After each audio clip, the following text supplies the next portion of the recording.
Nurturing Greatness podcast. If you are completely satisfied with the educational landscape as it is right now, this podcast is not for you.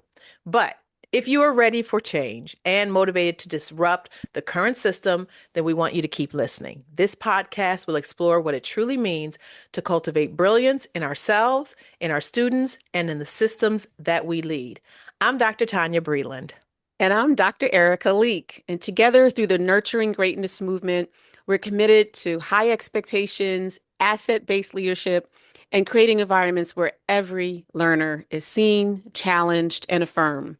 In each episode, we sit down with leaders and educators and change agents who are committed to doing the deep work of transformation.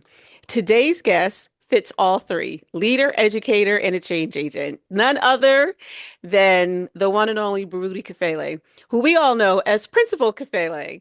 So, Principal Kafele is a nationally renowned educator, author, and motivational speaker with more than 4 decades of experience as a master teacher, transformational principal, leadership expert, and as a turnaround school leader, he led Newark Tech from a low-performing school to national recognition, earning multiple honors from U.S. News and World Report and the prestigious Milken Educator Award for his leadership. And I will also say, lots of respect from this community. A prolific author, um, and Tanya's going to tell you the rest because there is a Yes. lot there. So he's been doing this for 4 decades. I've known him for 3 decades. So he is a prolific author. He has written, is it 14 now or is it Yeah, more? 14. 14 books and one of the nation's most sought after presenters. He has delivered more than 3,000 keynotes and workshops focused on school leadership, school culture, closing the attitude gap to inspire excellence in students and educators alike.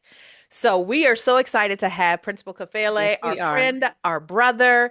And to begin this conversation, the first question I'd like to ask you is, who first nurtured greatness in you? Yeah, that's easy. It was my mother, and during my rough years, and it's well documented I had some rough years, but she was right there in my corner, not giving up on me. So if I would have called her right now and put her on speaker, which I won't, but if I did, and we just got into a conversation, somewhere in that conversation she's going to go back to those days, because I hear it all every day, and she's going to go back to those days, and she's going to say, I knew that there was something in you, and I just Mm. waited patiently for it to come out, and here you are. So she'll watch my Saturday Academy, or she'll see me speak somewhere, or she was on a webinar that I did yesterday, and she reverted right back to it every time. That's a good mother right there. That's a I Yeah, good love yeah, that. mother. yeah. Absolutely. Go ahead, Erica. I love that. First of all, shout out to the moms that just hang in there, Yeah, right? And just sort of, we know it's in there.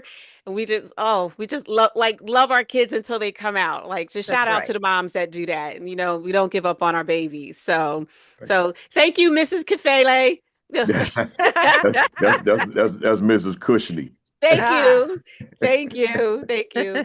So when you hear the term nurturing greatness, which I think is so packed with just so much, but when you hear it, what does it mean to you in practice, not just in theory? Because I think a lot of our student teachers and our early service teachers, like they hear a lot of theory, but when we think about like nurturing greatness, what does it mean to you in practice? Yeah, because I've actually thought about that. Because I see it all the time, obviously, with the two of you, and it makes me think that here's this child who may not be anywhere near his or her potential, but has the capacity for greatness, right? The capacity to do anything they want to do.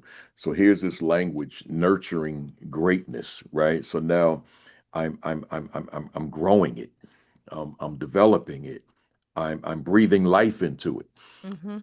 I'm doing all those things. I'm cultivating it. I'm doing all these things that are necessary, and the we means whomever, right?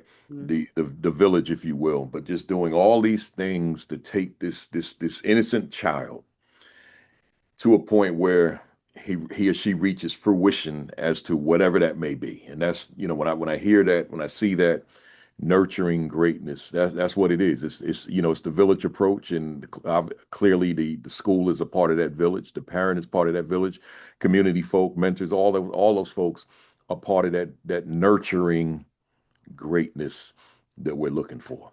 Mm. Yeah. Yeah. I wish that every educator had that same philosophy.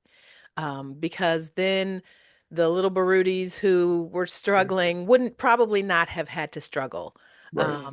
as a student, because the teacher would have seen you. The teacher would have, been able to just address what was in you. Like your mother saw that something special in you. And I know all mothers say that, but there is something special and we can see it, in our kids. And the fact that she saw that something special, it took educators a long time to be able to see the same thing that she saw in you. When Yeah. you think about the beliefs that you have about students and leadership, centered around this whole nurturing greatness concept, what is something that leaders need to release, just get rid of, if we're going to be serious about true transformation in our school systems?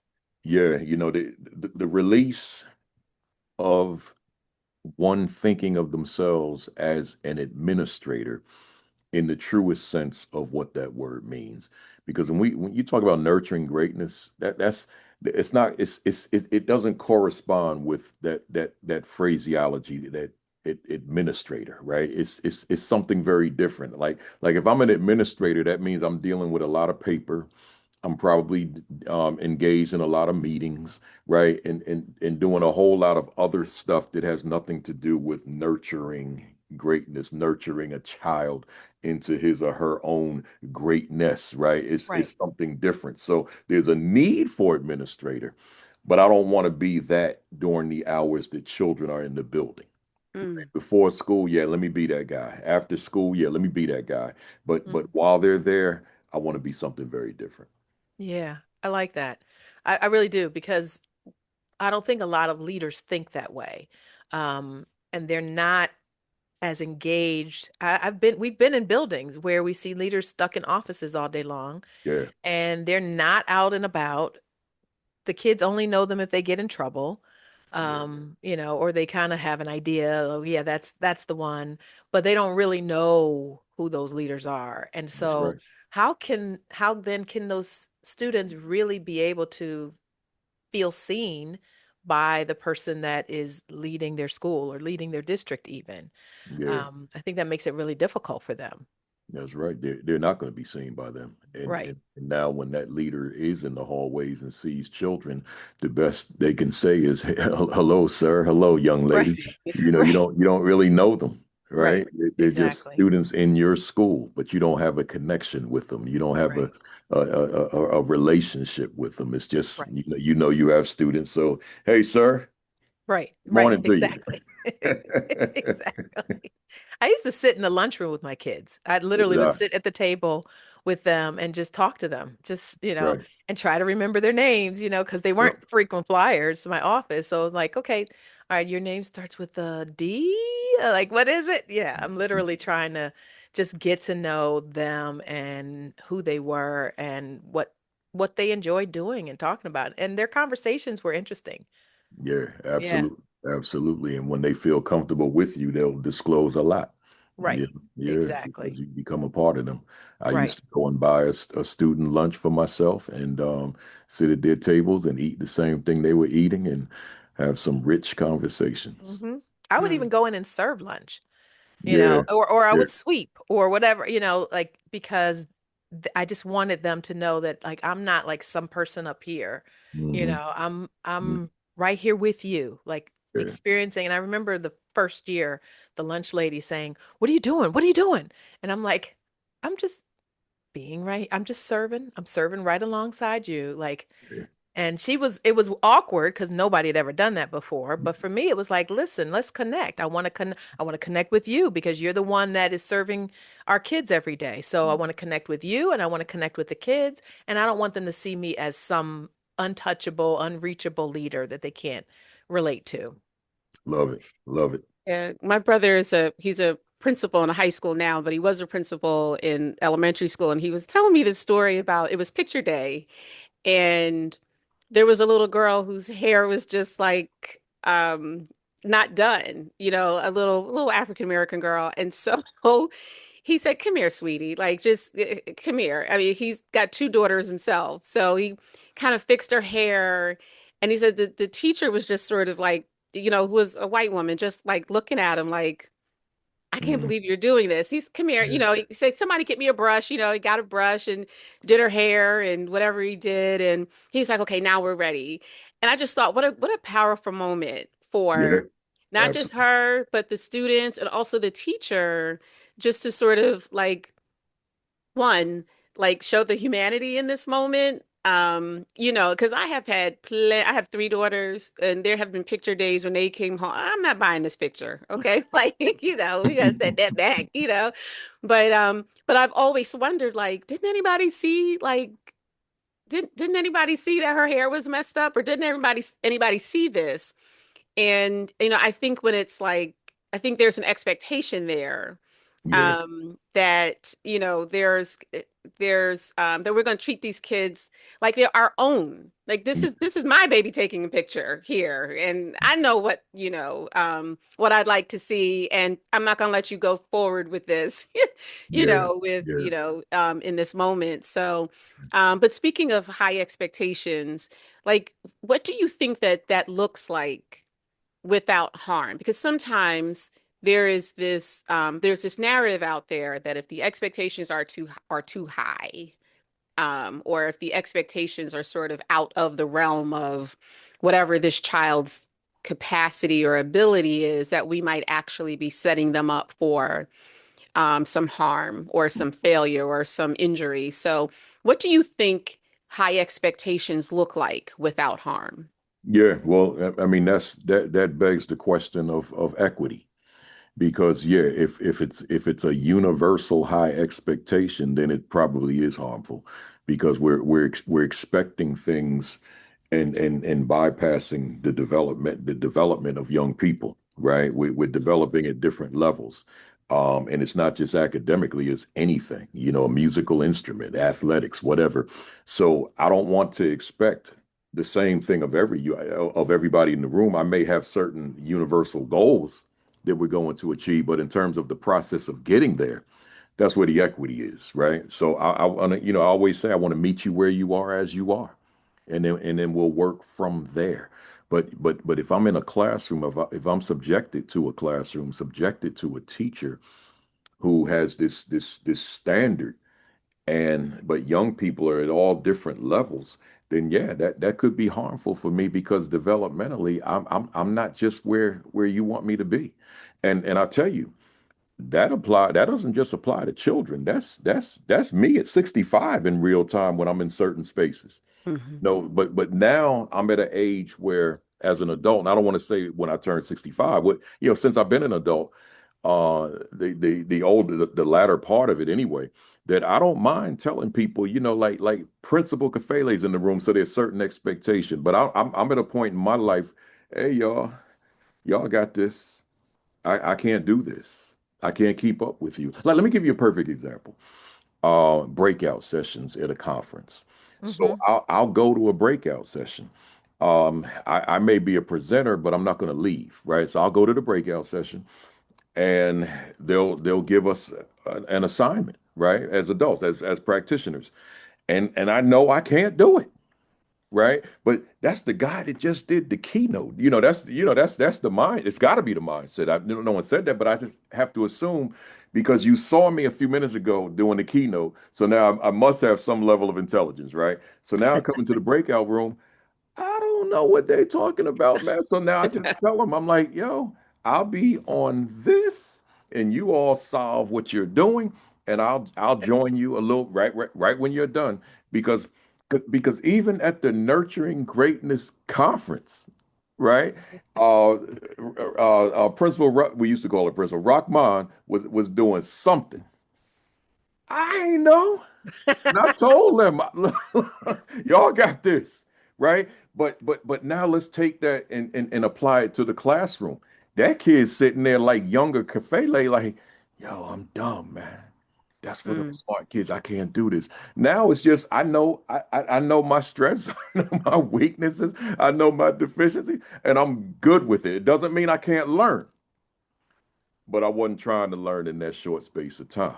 Right. Yeah. Hmm. I just say, yo, y'all got that. Right. Right. Yeah, but I mean, I think when you like, and I absolutely understand where you're coming from, especially with the, meeting the child where they are, and then I listen to that, and then I juxtapose it against the research that says that you put a kid in an AP or honors class, and a regular kid, if you will, and they're going to fare better in that Hmm. class than they would in just a regular like Yeah, gen ed I believe class. that. And so because the expectations are so much higher. So how do you like with the how do you meet them where they are and yet still like bring them up? Yeah. I'll go. Let me go back to my situation in the breakout session first. Um, had I had time to process that the way that my brain processes information, then I could have hung with everybody in the room. Hmm. But I didn't have that kind of time, or wasn't afforded that kind of time based on the amount of time for me for my to work my brain the way that I wanted that I need to work it in order for that assignment that she gave to make sense for me. So now with what you said, yeah, I'm with everything you just said. Meeting them where they are as they are, which is what I said relative to equity, but put me or anybody, put me in a different environment. See, put me in an environment with folks who are excelling. Yeah, It's going to raise me. I mean, that's what happened to me. right. Right when I went to undergrad school. Yeah, undergrad school. That changed me because I'm in a different environment now, and because I didn't know people on campus, I kind of gravitated to people who were focused. Right. Hmm. So one of yeah, I'll leave it right there. I was getting ready to say something. I'll regret later. So yeah, I gravitated to folks that seemingly were focused. Right. My good friend, my brother, I should say, Dr. Vincent Stallings. Hmm. I knew him before I got there, but we bonded more so when I got there, right? So and we bonded on a different level when I got there because I became conscious, and he was already conscious, and it just allowed me to appreciate him through a different lens that in the older days I didn't appreciate him through because I thought I'm not what you are. But Yeah. Mm. now I get there, and now we're more in closer proximity to one another, and my consciousness begins to elevate. And now all that stuff he was preaching to me when we were younger, oh, I get it now. I understand, right? Hmm. Because I'm in a Hmm. different space, because I'm with a different guy in a different context. So Hmm. it's the same thing with young people. You know, you in a space which where you got a classroom full of kids who lack no fault of their own, but the motivation's not there.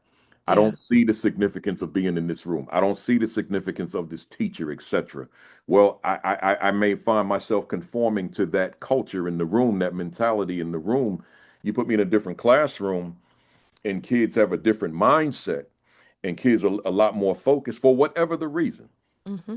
I may be more inclined to Hmm. perform at those Hmm. levels. Hmm. Yeah. And I'm I gonna say also, one more thing. oh, go ahead. I know I'm talking a lot. Let me No, just it's You're good. This is fine. You're good. fine. let me add this one piece. I don't know if I said this at the conference or not, but I say it at different places. I had this classroom in East Orange of these were fifth graders in literally 1995 school years, 94, 95, 95, 96. And I started off with approximately 21, 22 kids, something like that. And by the time I got to December, I had 29. Mm. And the reason I had 29 is because we were departmentalized in East Orange from grade 3 on up. So I would see kids in the hallway as they were going to different classes.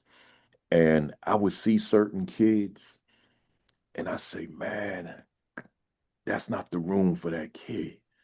And I would go to my principal, give me that youngster. Why? Because I know that if that youngster's with me as with homeroom and the period, the other period that I teach, that youngster's gonna be better off. Mm-hmm. Okay, Kafele. So that was one. Doc, I need that kid. That's two. Doc, you know what? Yeah, I can't load your class like this, Kafele. I said, look, it's life or death, Doc.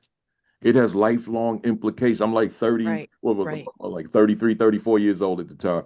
I said, Doc, so the next thing I knew, I got 29 kids in my class, right? All the other classes have significantly less, but we still outperform all of them, right? That's the thing. Because I knew what I wanted.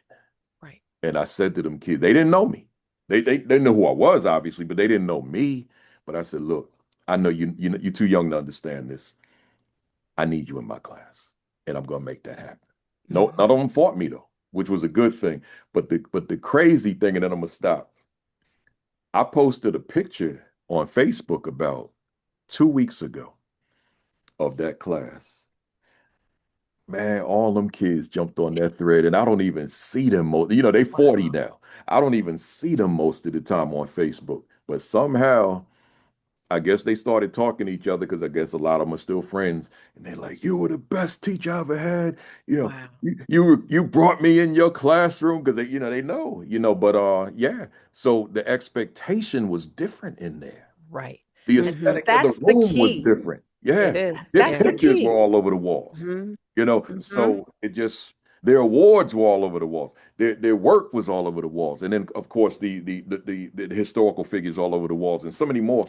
It was just a different vibe for Mm. them. And And and I and I know think it. that's the key. That's Yeah, it. That's the key yeah, because what we see when we do walkthroughs in buildings, we don't see kids don't get to see themselves yeah. in their classrooms. Mhm. That's right. Because there's a cultural mismatch when you look at the amount of the breakdown, the racial breakdown of Yep, teachers in the classroom versus the student population. In our state, we've got more than half of our kids are kids of color, where 86%, I think was the last number I remember seeing, of percent of teachers are white teachers, mostly white women.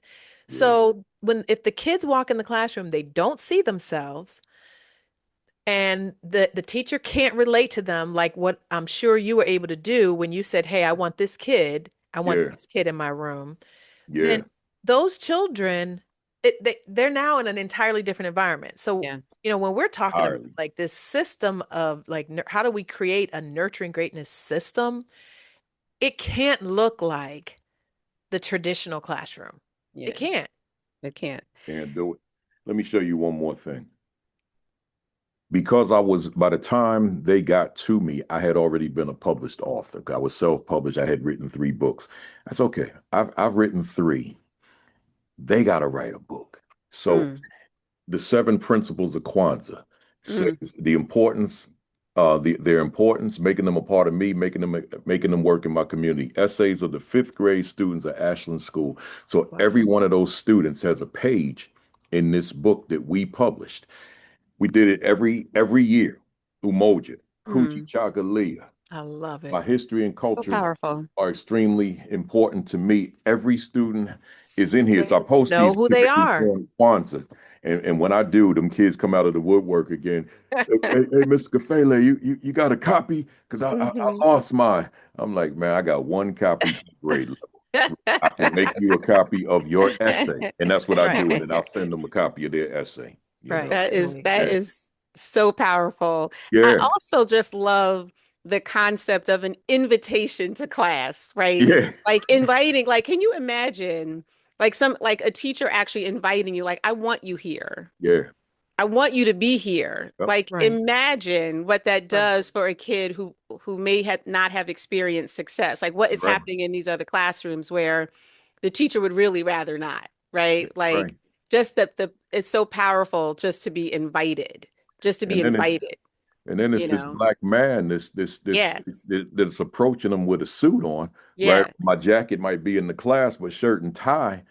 And they see me and they see how yeah, I conduct myself. So I'm credible. So then right. as you said, to approach them, like, Right. I need you with me. Yeah, Right. Oh. that's so Right. powerful. It's very powerful. It says, Yeah. I see you. I Yeah, I see see you. you. I value you. I want to And work you're with you. wanted. You're wanted. Right. You are Yep. wanted in this space. I need you in Yeah. this space. Yeah. That's so amazing. So I know you have like lots of practices. You share them every week. But if you could boil it down to one practice that educators or leaders could implement tomorrow that would shift the culture, like what would you say, or and immediately so, like something I could do, this would really work. What would you say that one practice is? In the morning, and you probably know what I'm going to say. In the morning, right before it's time for instruction, principal, grab that microphone and breathe life into that building. Mm, Speak life into that building. Principal will say to me when I'm doing a seminar, but Principal Kafele, how do you know what to say every day? You did that 180 days. And I said, let me ask you a question. When you speak to your biological or the children that live in your household, do you need a script? Or do you know from your heart and your soul what they need to hear? No, I know what to say at home. Well, look at school as home, right? Your other home, and them children as your babies. yeah, yeah. Hmm. And you shouldn't need a script to talk to them kids because you know the building, you know the children, you know the atmosphere, you know the culture, you know what they need to hear. And then you just take that mic and speak to them based on what you know about your school and what you feel. So I say to principals and assistant, I say it to assistant principals to get them ready, because this is like the one thing that I'm just staunch with it. Even when folks don't agree with me, I'm not delegating that morning message.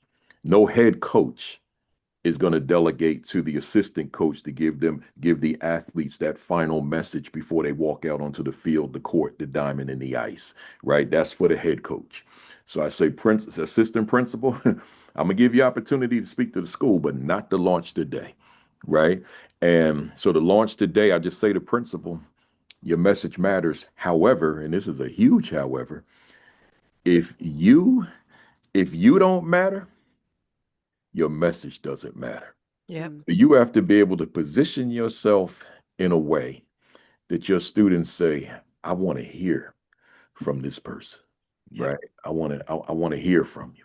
And if they don't want to hear from you, then your words mean nothing. mm. Hmm. So this is the final question, I think. In one sentence, what does cultivating brilliance require of us as leaders? I'm giving it thought before I just say. Um, Cultivating brilliance, and I'll add nurturing greatness, requires of us, it's actually easy, that we want to see the brilliance in young people badly and deeply, Hmm. right? Because if you don't want it bad, like I know you said one sentence, so let me not even expand on that. You But yeah, good. you got to want it badly and you got to want it deeply. That means, what's the translation? It's personal. Yep. It's personal. Yep. That's good. Good. That's really good. Yeah. That's really good. This has been such a wonderful conversation. Thank you so much for agreeing to Yeah. be with us on our podcast. Thank you so much for joining us. So before we head out, tell our listeners where they can, if they don't already know, where they can find you or even reach out to you to learn more about your work. Yeah, everything is on principalkafele.com. So all the social media is there, but all the social media is Principal Kafele, except for YouTube is AP and New Principals Academy. Okay. Right. And other than that, Principal Kafele. Awesome. Thank you again for joining us on Thank this you. episode of the Nurturing Greatness podcast. I really love this conversation. And if this conversation has challenged any of our listeners, affirmed you, or gave you something practical to implement, share it with a colleague and join the movement. And visit nurturinggreatness.info to join the movement and explore our services, any upcoming events that we have, resources designed to support your nurturing greatness journey. Until next time, keep nurturing greatness.